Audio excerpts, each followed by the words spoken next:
Movie की शुरुआत funky company के कमर्शियल वीडियो से होती है, जिसमें एआई रोबोट टॉयज के बारे में बताया जाता है। ये टॉयज उन बच्चों के लिए बने हैं जिनकी फैमिली उन्हें बिजी रूटीन होने की वजह से टाइम नहीं दे पाती है, इसलिए ये टॉयज बच्चों के दोस्त और हमदर्द बनते हैं। फिर सीन्स एक बच्ची सीढ़ी पे शिफ्ट होते हैं जो अपने माता पिता के साथ खराब मौसम में कहीं जा रही थी। उसके पास भी एक ऐसा ही टॉय था। इतनी बर्फ गिरने की वजह से उन्हें सामने कुछ नजर नहीं आ रहा था, जिस पे सीढ़ी की मदर वहीं बीच रास्ते में गाड़ी रुकवा देती है। पर तभी सामने से गाड़ी आने की वजह से उन लोगों का बहुत बुरा एक्सीडेंट हो जाता है। ये सीन यहीं कट हो जाता है। नेक्स्ट हम फंकी कंपनी में काम करने वाली एक लड़की गेमा को देखते हैं, जो अपने कोवर्कर्स के साथ एक नई इन्वेंशन पे काम करती नजर आती है, जो कोई पेट नहीं बल्कि एक पूरी बच्चों की तरह नजर आने वाली रोबोट मेगन है, जिसका उसके बॉस डेविड को भी नहीं पता था। तभी एकदम डेविड वहाँ आ जाता है और गेमा पे इतना पैसा लगने पे गुस्सा करने लगता है, क्योंकि उनकी ओपोनेंट कंपनी उन्हीं के जैसे प्रोडक्ट्स कम पैसों में बना रहे हैं। गेमा डेविड का गुस्सा कम करते हुए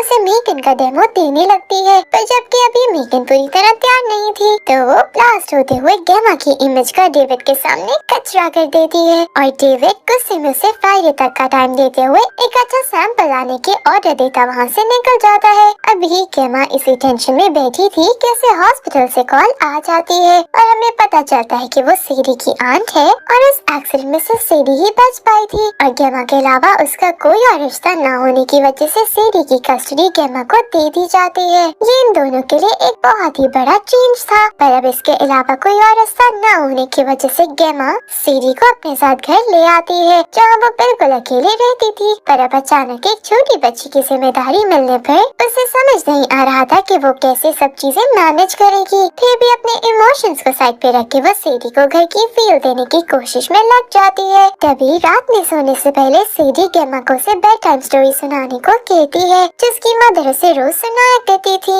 पर गेमा को तो कोई स्टोरी आती ही नहीं थी। फिर भी वो जैसे तैसे सिचुएशन को हैंडल कर लेती है और फिर सीडी को सोने का बोल के वो अपने काम करने चली जाती है, जहाँ पीछे से उसे सीडी के रोने की आवाजें आती हैं, जो उसे दुख तो बहुत देती हैं, पर उसे समझ भी नहीं आता कि वो सीडी को कैसे कन्फ्रंट करे। अगले दिन गेमा अपनी फ्रेंड से इस बारे में बात करती है कि पहले उस पे काम का इतना प्रेशर है और ऊपर से एक बच्ची की जिम्मेदारी वो कैसे पूरी करेगी, वो खुद समझ नहीं पा रही है। तभी डोर पे बेल होती है और वहाँ कोर्ट की तरफ से भेजी हुई थेरेपिस्ट थी, जो गेमा और सीडी का रिलेशनशिप चेक करने आई थी। गेमा की अपनी चीजों और प्रोडक्ट्स के लिए पॉसेसिवनेस उसके लिए थेरेपिस्ट के सामने एक नेगेटिव पॉइंट बनता है। फिर भी वो जितना हो सके सीडी के लिए वेलकमिंग एक्ट करने की कोशिश कर रही थी। सेशन खत्म होने पर थेरेपिस्ट गेमा को बताती है कि सीडी के फादर की फैमिली उसकी कस्टडी लेने को तैयार है और अगर गेमा का यही एटीट्यूड रहा तो उन लोगों को मजबूरन सीडी को उसके पिता की फैमिली को देना होगा। इससे अगर गेमा अपनी बहन या उसकी बेटी से प्यार करती है तो जितना जल्दी हो सके सीडी के साथ अपना बॉन्ड स्ट्रॉन्ग करे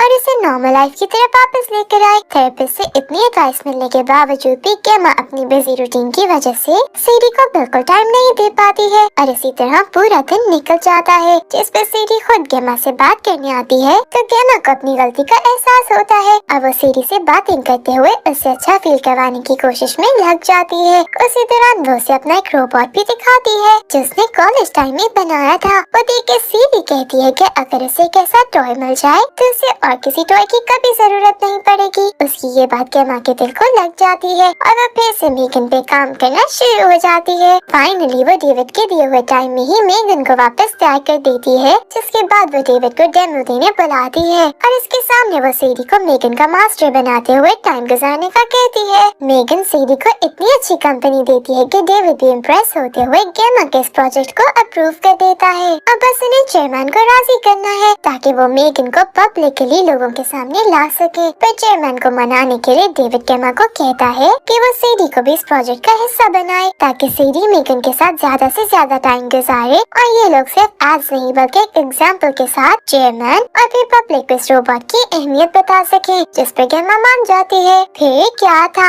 एक तरफ गेमा और उसकी टीम मेगन के अंदर हर तरह की इंफॉर्मेशन डालते हुए उसे हर दिन के साथ मजीद एडवांस करने लग जाते हैं। वहाँ सीडी ज्यादा से ज्यादा टाइम मेगन के साथ बिताने लगती है। गेमा का कहना था कि ऐसे पेरेंट्स का 80% टाइम बचेगा जो वो और प्रोडक्टिव जगहों पे लगा सकते हैं। साथ ही साथ ये रोबोट बच्चों को बेसिक मैनर्स भी सिखाएंगे जो पेरेंट्स के 100 बार कहने पे भी बच्चों के दिमाग में नहीं बैठते, पर जब एक दोस्त उन्हें वही बात समझाए तो वो फौरन मान जाते हैं। ऐसे ही ये रोबोट्स उनके दोस्त बनकर उन्हें सही रास्ते पर लेके जाएंगे। सीडी दिनों में ही मेगन के बहुत क्लोज आ जाती है, जो बात गेमा को तो बहुत अच्छी लगती है। तो उसकी दोस्त उसे समझाती है कि उन्होंने ये रोबोट पेरेंट्स को मदद करने के लिए बनाया था ना कि उनकी जगह लेने के लिए। और गेमा को ऐसे सीडी को नजरअंदाज करते हुए एक रोबोट के रहमो करम पे नहीं छोड़ना चाहिए। गेमा को ये बात तंज की तरह लगती है, क्योंकि मेगन से मिलकर सीडी खुश थी और जिंदगी की तरफ वापस आ रही थी। उनकी ये बातें मेगन भी सुन रही थी, जो अचानक ये सवाल कर देती है कि सीडी के पेरेंट्स की मौत कैसे हुई, जबकि इन सबको लग रहा था कि मेगन अभी ऑफ है। गेमा उसे ऑफ होने को कह रही तो मेगन ऑफ भी नहीं होता, उल्टा अजीब इंफॉर्मेशन खुद ही अपने सिस्टम से निकालते हुए मौत की असलियत समझ जाती है, जिस पे परेशान हुई गेमा की सीडी के बाद मास्टर बनते हुए उसे ये सारी इंफॉर्मेशन इग्नोर करते हुए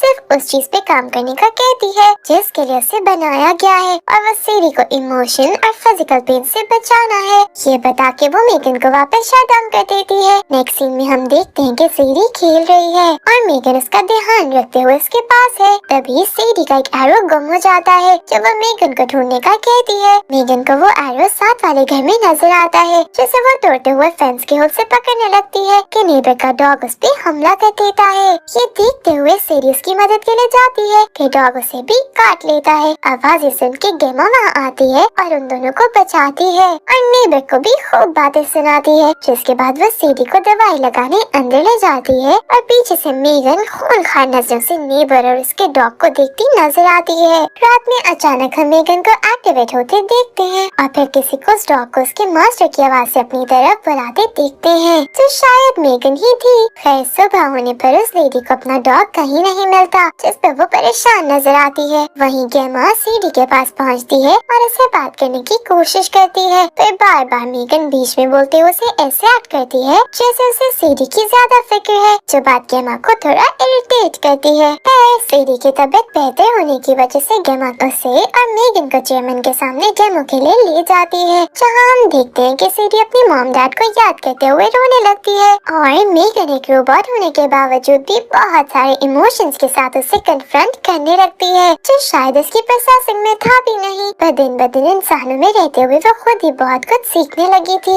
उसका ऐसे सीडी का ख्याल रखना सबके दिलों को छू जाता है और ये प्रोजेक्ट सब अप्रूव कर देते हैं। यही नहीं, चेयरमैन गेमा की बहुत तारीफ करता है और इसे यकीन दिलाता है कि एक बार मेगन लॉन्च हो जाए तो वो उसकी प्रमोशन भी कर देगा। सीन्स डेविड के असिस्टेंट पे शिफ्ट होते हैं, जो हमें गेमा के लैपटॉप में से मेगन के बारे में सारी इंफॉर्मेशन चुराते हुए नजर आता है। और स्टार्टिंग सीन में हमने देखा भी था कि डेविड गेमा पे गुस्सा हो रहा था क्योंकि ओपोनेंट कंपनी कम बजट में सेम प्रोडक्ट्स बना रही है, तो शायद ये काम डेविड के असिस्टेंट का ही है, जो नमक हरामी करते हुए सारी डिटेल्स उस कंपनी तक पहुंचा रहा है। नेक्स्ट सीन्स में गेमा सीडी से बात करते हुए उसके साथ टाइम गुजारने की कोशिश करती है, पर सीडी को तो उससे बात करने में ज्यादा दिलचस्पी नहीं होती क्योंकि उसका सारा ध्यान सिर्फ मेगन पे था और गेमा की बहुत कोशिश के बाद भी वो सीडी से 5 मिनट भी सही से बात नहीं कर पाती। फिर थेरेपिस्ट इन्हें ऑब्जर्व करने के लिए गेमा के ऑफिस आ जाती है, जहाँ वो सीडी से बात करने की कोशिश करती है। फिर एक्सीडेंट का दिन याद दिला के वो सीडी को बहुत इमोशनल कर देती है। सीडी को ऐसे हर्ट देख के मेगन एक्टिवेट होते हुए कॉन्वर्सेशन के बीच में आके थेरेपिस्ट को ऐसे सीडी को हर्ट करने से मना करती है, जो देख के थेरेपिस्ट भी हैरान रह जाती है। जिसके बाद वो गेमा को समझाती है कि सीडी को ऐसे रोबोट टॉय के साथ इतना क्लोज होना अच्छा नहीं है, जो भी हो वो एक टॉय है जो एक ना एक दिन उससे छोड़ जाएगा और फिर सीडी का उससे भी बुरा हाल हो जाएगा, जिसके पेरेंट्स के छोड़ के जाने के बाद हुआ था। उसे इस वक्त एक रोबोट की नहीं बल्कि गेमा की अटेंशन की जरूरत थी, जो उसने सीडी को नहीं दी। घर आके गेमा सीडी को सब्जियां खाने को कहती है, तब भी मेगन बीच में बोलना शुरू हो जाती है। इस बात से इरिटेट हुई गेमा से म्यूट करते हुए सीडी से स्कूल में एडमिशन के बारे में बात करने लगती है। फिर सीडी स्कूल नहीं जाना चाहती थी क्योंकि उसकी मॉम होम स्कूलिंग के हक में थी। इस बात पे इन दोनों के बीच बहस शुरू हो जाती है, जिस पर फिर मेगन सीडी को डिफेंड करने के लिए बीच में बोलना शुरू हो जाती है, जिस पर गेमा को बहुत गुस्सा आता है और वो मेगन को शट डाउन होने का कहती है। पर मेगन ऐसा नहीं करती, उल्टा बदतमीज लोगों की तरह आगे से जवाब देने लगती है, जो देख के गेमा उसे खुद रिमोट से बंद कर देती है। फिर हम देखते हैं कि वो बंद नहीं हुई बल्कि गेमा के मुड़ते ही आंखें हिलाने लगी है, जो बहुत ही खतरनाक बात है। अगले दिन गेमा सीडी को स्कूल ले जाती है, जहाँ सीडी मेगन को भी साथ ले जाने की जिद करती है, जो देख के टीचर मेगन को लाने की इजाजत दे देती है, पर उसे टॉयज के साथ टॉय टेबल पे रखने का कहती है। पेरेंट्स की बच्चों के साथ एक्टिविटी के लिए सारी मदद वहाँ बच्चों के साथ मौजूद थी। तभी टीचर सीडी को एक बदतमीज लड़के के साथ जंगल में एक्टिविटी करने भेज देती है। ये सब मेगन देख रही थी और सीडी के लिए परेशान भी नजर आ रही थी। जंगल के बीच जाके वो बच्चा सीडी को तंग करने लगता है कि तभी वहाँ मेगन आ जाती है, जो कमांड के बगैर कुछ करती तो नहीं है, बस स्टैचू बने वहाँ खड़ी रहती है।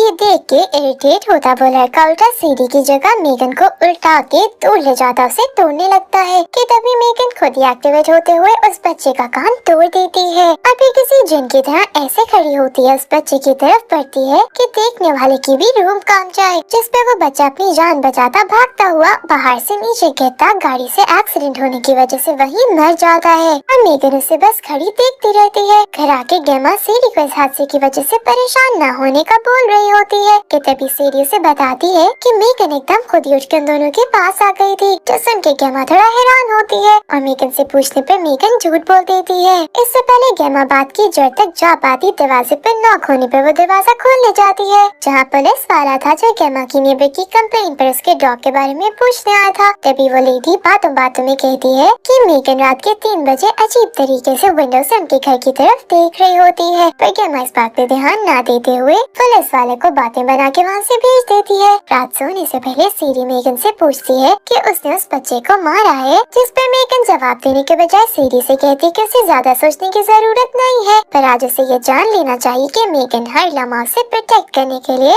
उसके पास मौजूद है और चाहे कुछ भी क्यों ना हो जाए वो सीडी को एक खराश भी नहीं आने देगी और फिर उसे सॉन्ग सुना के सुला देती है। जिसके बाद मेगन उस लेडी के घर जाती है, जहाँ वो उसको एक दर्दनाक मौत देती है। अगली सुबह पुलिस इन्वेस्टिगेशन के लिए वहाँ पहुँच जाती है और गेमा का घर साथी होने की वजह से उससे भी सवाल करती नजर आती है, जहाँ वो कहती है कि मेगन उस बच्चे के हादसे के वक्त और इस लेडी के हादसे के वक्त भी पास ही थी। वो शक नहीं कर रही थी, बस एक जनरल सी बात कहते हुए मेगन की रिकॉर्डिंग में चेक करने का कहते हैं कि शायद उन्हें कोई सबूत मिल जाए, पर गेमा को इस बात की वजह से अजीब सा झटका लगता है, जिस पे वो सोचने पे मजबूर हो जाती है। इसी बारे में सोचते हुए वो सो नहीं पाती और मेगन की रिकॉर्डिंग्स चेक करने लगती है, पर उसे उन रिकॉर्डिंग्स में कोई सबूत नहीं मिलता, जैसे मेगन ने सब खुद इरेज कर दिया हो। फिर एकदम मेगन किसी भूत की तरह वहाँ आती गेमा की जान निकाल देती है। गेमा को अंदाजा हो जाता है कि मेगन अब उनके लिए खतरनाक है, जिस पे वो उसे ट्रिक करते हुए शटडाउन करती सुकून का सांस लेती है और फिर अगले दिन कवर करते हुए सीडी के साथ ऑफिस ले जाने के लिए निकलती है, जहाँ सीडी मेगन को शटडाउन करने पर उसे बहुत नाराज होती नजर आती है, जहाँ वो थेरेपिस्ट को बुला के सीडी को समझाने का कहती है, जबकि अपने कोवर्कर्स को सारी सिचुएशन बता के मेगन को लॉन्च करने से रोकने का कहती है, क्योंकि ये रोबोट ह्यूमैनिटी के लिए खतरा बन चुका था, जिस पर उसके कोवर्कर्स इससे एग्री नहीं कर रहे होते हैं, क्योंकि वो कोई और रास्ता ढूंढ के मेगन के प्रोग्राम को सही करने का कहते हैं, लेकिन गेमा इसके लिए तैयार नहीं थी। आखिर अपने दोस्तों को कन्विंस करते हुए ये लोग प्रूफ ढूंढने लगते हैं ताकि डेविड को इसे लॉन्च करने से रोक सके। नेक्स्ट सीन में हम देखते हैं कि सीडी के कंट्रोल से बाहर होने की वजह से गेमा उससे बात करने जाती है, पर सीडी इतनी अग्रेसिव हो चुकी थी कि वो गेमा पे ही हाथ उठा देती है। गेमा इस बात को नेगेटिव लेने के बजाय सीडी के साथ फाइनली एक इमोशनल कॉन्वर्सेशन करते हुए उसे काम डाउन करती है और हमेशा उसका साथ देने को तैयार होने का कहती है, जिस पर इन दोनों के बीच फाइनली एक अच्छा बॉन्ड बन जाता है। जिसके बाद वो सीडी को घर ले जाने के लिए निकलती है और पीछे अपने दोस्तों को सारा मसला संभालने का कहती है, पर हम देखते हैं कि मेगन खुद ही एक्टिवेट होते हुए पहले गेमा के कोवर्कर्स और फिर डेविड और इसके असिस्टेंट को जान से मारते हुए खुद ही नीचे आ जाती है, जहाँ डेड बॉडीज देख के लोगों में हलचल मच जाती है। जिस बात का फायदा उठाते हुए मेगन वहाँ से निकल जाती है। फिर वो गेमा के घर पहुँच के उस पर हमला कर देती है और बेचारी गेमा अपने ही हाथों बनाए हुए रोबोट से अपनी जान बचाने की कोशिश में लग जाती है। यहाँ हमें एक इंसानों के हाथों बने आम से रोबोट का एक ऐसा रंग देखने को मिलता है जो हमें रोबोट से इतना बददिल कर देगा। खैर गेमा जितना हो सके मेगन को फाइट करके अपनी जान बचाने लगती है। तभी सीडी वहाँ आते हुए गेमा के कॉलेज के बनाए रोबोट का इस्तेमाल करते हुए मेगन को फाइट करती है और फाइनली एक लंबी फाइट के बाद गेमा और सीडी मेगन के काम तमाम करते हुए सुकून का सांस लेती बाहर की तरफ जाती हैं, जहाँ गेमा के कोवर्कर्स पुलिस के साथ आ गए थे, क्योंकि वो मरे नहीं थे बस जख्मी हुए थे। पर पीछे से हम देखते है जैसे मेगन अभी भी सही है और केमा के घर के कैमरा को कंट्रोल करती उन पे नजर रख रही है। इस टेरिफाइंग मोमेंट पे ये मूवी एंड हो जाती है। Thank you for watching.